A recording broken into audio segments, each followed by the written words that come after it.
Hello my beautiful people, আসসালামু আলাইকুম। কেমন আছেন সবাই? আমি আছি বিশ্বের সব থেকে বড় সমুদ্র সৈকত কক্সবাজারে।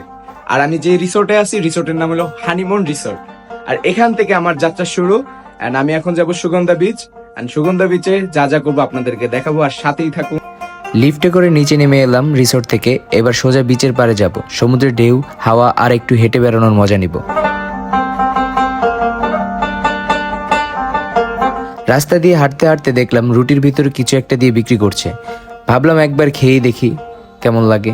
খেতে কিন্তু খুবই মজার ছিল খাবারটা। আপনারা যদি আসেন খেয়ে দেখবেন।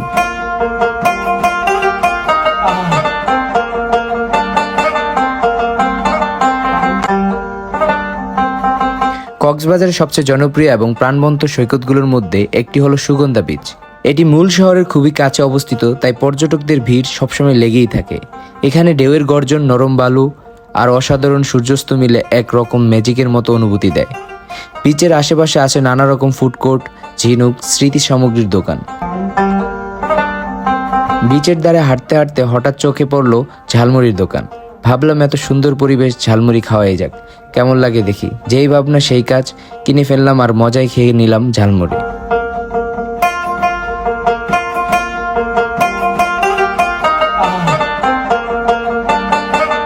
তারপর বিচের ধারে হেঁটে চললাম। যেতে যেতে হঠাৎ একটা রেস্টুরেন্টে চোখ পড়লো।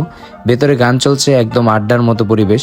কাছে গিয়ে দেখলাম আসলে মুহূর্তটা ছিল দারুণ সুন্দর।